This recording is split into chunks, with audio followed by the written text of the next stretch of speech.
St. Anthony is a saint who followed St. Francis of Assisi. He joined the Franciscan order founded by St. Francis.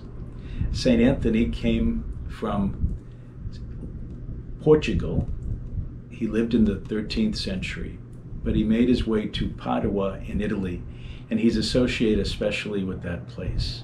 We call him St. Anthony of Padua. His baptismal name was Ferdinand, but when he joined a religious community, he did what many people did then, and some still do. They changed their name to show that they're making a new, powerful commitment to Christ. And so Ferdinand became Anthony the Franciscan. He was a wonderful student of the Bible. He knew the Bible very well. He knew where to find things in the Bible. He knew how to weave the ideas of the Bible into his preaching and to touch many hearts and to lead them to the love of Christ. Anthony also lived in a time when many people misinterpreted the teachings of the church, and they fell into what is called heresy, wrong statements about what we believe. And so Anthony was called, along with other Franciscans and other religious order members of the time, to confront the heretics, to oppose their teachings with the truth. Anthony did it wonderfully. In fact, he was so strong in getting his point across that they called him the hammer of heretics. Like with the strength of a hammer, he was able to confront the errors of the heretics.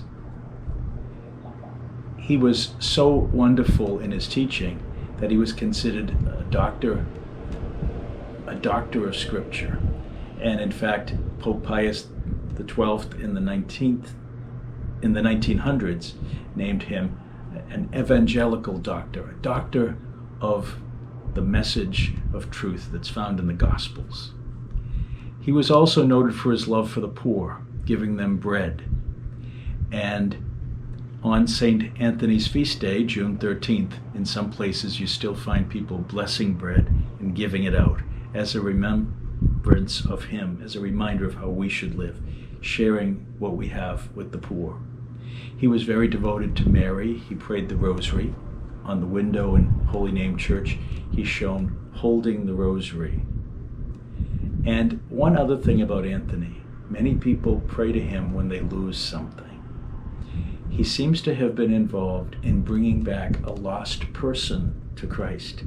But over the years, that idea of his having done that expanded to people praying to him successfully for his praying to God for the return of lost items.